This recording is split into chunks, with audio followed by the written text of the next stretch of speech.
মসজিদের সভাপতির বউ পর্দা করে না, সেক্রেটারির বউ পর্দা করে না, ক্যাশিয়ারের বউ পর্দা করে না, অনেক ইমামের বউ পর্দা করে না, অনেক খতিবের বউ পর্দা করে না, অনেক ওয়াইজের বউ পর্দা করে না, অনেক মুসল্লির বউ পর্দা করে না, অনেক হাজির বউ পর্দা করে না। আল্লাহর কসম হাজি তোমাকে শোনায়া যাই, শুনে রাখো, লেখে রাখো, মসজিদের সভাপতি লেখে রাখো, সেক্রেটারি লেখে রাখো,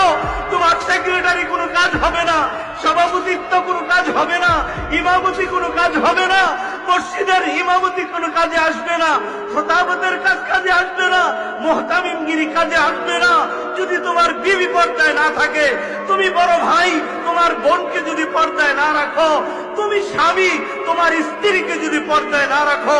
মদিনার নবীর ঘোষণা শুনে নাও। আল্লাহ নবী বলেছেন, এই সমস্ত নামাজি, এই সমস্ত হাজি, এই সমস্ত আলেম যারা নিজের বউকে পর্দায় রাখে নাই, নিজের মাকে পর্দায় রাখে নাই, নিজের বোনকে পর্দায় রাখে নাই, অটোমেটিক হাসরের ময়দানে এদের কপালে লেখা উঠবে দায়ুস।